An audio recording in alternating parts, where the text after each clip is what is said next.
வணக்கம். பரபரப்பு மீடியா செய்திகளுக்காக நான் ரோஷன். திங்கட்கிழமை பிரெஞ்சு ஜனாதிபதி இமானுவேல் மேக்ரோனுடன் பேசி அமெரிக்க ஜனாதிபதி டொனால்ட் ட்ரம்ப் ஐரோப்பிய நாடுகளை விட உக்ரைனில் போருக்கு அமெரிக்கா அதிக பணத்தை செலவிடுகிறது என்று தவறான கூற்றை மீண்டும் மீண்டும் கூறினார். ட்ரம்ப் சொல்லும் புள்ளி விவரங்கள் பெரும்பாலும் இதுபோல தவறான தகவல்களாக இருப்பது வழக்கம். ட்ரம்ப் மேக்ரோனுடனான சந்திப்பின் போது மற்ற எந்த நாட்டையும் விட உக்ரைனுக்கு அமெரிக்கா அதிக உதவிகளை செய்துள்ளது. நாங்கள் $300 பில்லியன் விட அதிகமாக செலவு செய்துள்ளோம். ஐரோப்பா சுமார் $100 பில்லியன் செலவிட்டுள்ளது. இது ஒரு பெரிய வித்தியாசம். ஒரு கட்டத்தில் நாம் சமன் செய்ய வேண்டும் என்றார். உடனே பிரெஞ்சு ஜனாதிபதி மேக்ரோன் குறுக்கிட்டு பேசி அது உண்மையல்ல, தவறான புள்ளி விவரம் என்று தெரிவித்தார். ஒரு உண்மை சரிபார்ப்பு பார்க்கலாம். உக்ரைனுக்கான போர்க்கால உதவியை உன்னிப்பாக கண்காணிக்கும் ஒரு ஜெர்மன் சிந்தனை குழுவான உலக பொருளாதாரத்திற்கான கீல் இன்ஸ்டிடியூட் வெளியிட்ட தகவலின்படி ஐரோப்பிய நாடுகளே உக்ரைனுக்காக அதிக நிதி உதவிகளை செய்துள்ளன. ஐரோப்பிய ஒன்றியம் மற்றும் தனிப்பட்ட ஐரோப்பிய நாடுகள் உக்ரைனுக்கு கடந்த டிசம்பர் வரை கூட்டாக செய்த மொத்த போர்க்கால இராணுவ மற்றும் மனிதாபிமான நிதி உதவிகளின் மதிப்பு சுமார் $258 பில்லியன். அமெரிக்கா செய்த நிதி உதவி சுமார் $124 பில்லியன். ஐரோப்பிய நாடுகள் அமெரிக்காவை விட 2 மடங்கை விட அதிக நிதி உதவிகளை செய்துள்ளன. ஒரு குறிப்பிட்ட பிரிவில் அமெரிக்கா மெலிதான முன்னணியில் இருந்தது. அது இராணுவ உதவி. உக்ரைனுக்கு அமெரிக்கா $67 பில்லியன் இராணுவ உதவி செய்துள்ளது. உக்ரைனுக்கு ஐரோப்பா சுமார் $65 பில்லியன் இராணுவ உதவி செய்துள்ளது. ஆனால் அது கூட ட்ரம்ப் விவரித்த இடைவெளிக்கு மிக அருகில் கூட இல்லை. உக்ரைன் மீதான ரஷ்யாவின் முழு அளவிலான படையெடுப்பின் 3ஆம் ஆண்டு நிறைவின் தினத்தில் வெள்ளை மாளிகைக்கு மேக்ரோனின் வருகை அமைந்தது.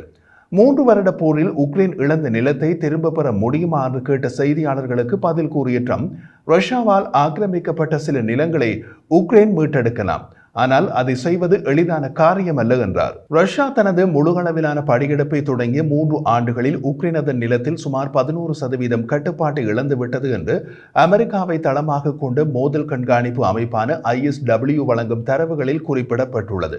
ரஷ்ய ஜனாதிபதி புட்டின் உக்ரைனில் அமைதி காக்கும்படியாக ஐரோப்பிய துருப்புக்களை ஏற்றுக்கொள்வார் என்றும் ட்ரம்ப் கூறினார். ஆம், அவர் ஏற்றுக்கொள்வார். நான் அவரிடம் அந்த கேள்வியை கேட்டேன் என்று ட்ரம்ப் ஓவல் அலுவலகத்தில் கூறினார். எல்லாவற்றையும் சரியாக பின்பற்றுவதை உறுதி செய்வதற்கான அமைதி காக்கும்படியாக ஐரோப்பிய துருப்புக்கள் உக்ரைனுக்குள் செல்வார்கள் என்றும் அவர் கூறினார். ஒப்பந்தம் முடிந்ததும் எல்லாம் சரியாக பின்பற்றப்படுவதை அவர்கள் பார்க்கலாம். இது ஒரு பிரச்சனையாக இருக்கும் என்று நான் நினைக்கவில்லை, ட்ரம்ப் கூறினார். அமெரிக்க ஜனாதிபதி டொனால்ட் ட்ரம்ப் மற்றும் பிரான்ஸ் ஜனாதிபதி இமானுவேல் மேக்ரோன் ஆகியோர் திங்கட்கிழமை ஓவல் அலுவலகத்தில் இருதரப்பு சந்திப்புக்கு பின்னர் கூட்ட செய்தியாளர் சந்திப்பை நடத்தினார்கள். அதில் பேசிய பிரெஞ்சு ஜனாதிபதி மேக்ரோன் ஐரோப்பிய நாடுகளின் நிலைப்பாட்டை கூறிய போது உக்ரைன் சரணடைய வேண்டிய கட்டாயம் ஏற்படும் என்றால் அது நடக்கவே நடக்காது என்று எச்சரித்தார். இந்த போர் நிறுத்தம் உக்ரைனின் சரணடைதல் என்ற விதத்தில் இருக்க முடியாது. அத்துடன் அது பாதுகாப்பு உத்தரவாதம் இல்லாத போர் நிறுத்தமாகவும் இருக்கக்கூடாது. இந்த சமாதானம் உக்ரைனிய இறையாண்மையை அனுமதிக்க வேண்டும். உக்ரைன் தமது ஐரோப்பிய பங்குதாரர்களுடன் பேச்சுவார்த்தை நடத்த அனுமதிக்க வேண்டும் என்று வெள்ளை மாளிகையில் ட்ரம்புடன் ஒரு கூட்டு செய்தியாளர் மாநாட்டில் மேக்ரோன் கூறினார். அமைதி ஒப்பந்தம் விரைவில் எட்டப்பட வேண்டும் என்று அமெரிக்க ஜனாதிபதியுடன் தான் உடன்படுவதாகவும், ஆனால் பலவீனமான ஒப்பந்தத்தை தாங்கள் விரும்பவில்லை என்றும் மேக்ரோன் மேலும் தெரிவித்தார். இந்த பாதுகாப்பு உத்தரவாதங்களை வழங்குவதற்கு ஐரோப்பியர்கள் தயாராக இருக்கிறார்கள். அந்த அணுகுமுறைக்கு தமது ஒற்றுமையை வழங்க ஒரு நட்பு நாடாக அமெரிக்கா தயாராக உள்ளது என்ற தெளிவான அமெரிக்க செய்தி இப்போது உள்ளது. இது என் பார்வையில் ஒரு திருப்புமுனை என்று மேக்ரோன் கூறினார். எனது அமெரிக்க பயணத்தின் போதும் மற்றும் அமெரிக்க ஜனாதிபதியுடன் நடந்த பேச்சுவார்த்தையின் போதும் நாங்கள் செய்த முன்னேற்றத்தின் சிறந்த பகுதிகளில் இதுவும் ஒன்று என்றார். போரை முடிவுக்கு கொண்டு வர இதுவே சரியான தருணம் என்பது உட்பட பல முக்கியமான விஷயங்களில் மேக்ரோன் தன்னுடன் உடன்படுகிறார் என்று தான் நம்புவதாக ட்ரம்ப் கூறினார். போரின் தொடக்கத்தில் உக்ரைனின் தார்மீக ஆதரவாளராக இருந்த அமெரிக்கா அங்கு ஆட்சி மாற்றம் ஏற்பட்ட பின் வர்த்தக பரிமாற்றம் செய்யும் பங்காளியாக மாறியுள்ளது.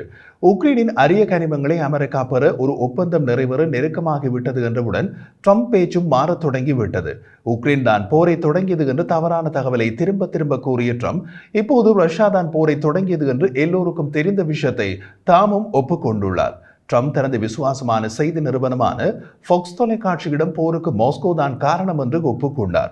புட்டினின் உத்தரவின் பேரில் மாஸ்கோ போரை தொடங்கி உக்ரைனை ஆக்கிரமித்துள்ளது என்றார். ஆம், ரஷ்யா தான் தாக்கியது என்று ஒப்புக்கொண்ட ட்ரம்ப், ஆனால் எப்படியாவது உக்ரைன் ரஷ்யாவை போரை தொடங்க அனுமதிக்க கூடாது என்று கூறினார். அமெரிக்காவும் உக்ரைனும் அரிதான கனிமங்கள் தொடர்பான ஒப்பந்தம் ஒன்றுக்கு வருவதற்கு மிக நெருக்கமாக இருப்பதால் உக்ரைன் ஜனாதிபதி செலன்ஸ்கி இந்த வாரம் அல்லது அடுத்த வாரம் வாஷிங்டனுக்கு வரக்கூடும் என்று ஜனாதிபதி டொனால்ட் ட்ரம்ப் தெரிவித்தார். நான் ஜனாதிபதி செலன்ஸ்கியை சந்திப்பேன்.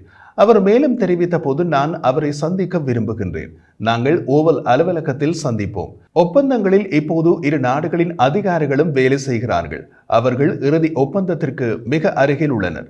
இது அரிதான கனிமங்கள் தொடர்பான ஒப்பந்தம் மட்டுமல்ல, பல்வேறு விஷயங்களை உள்ளடக்கிய ஒப்பந்தமாக இருக்கும்.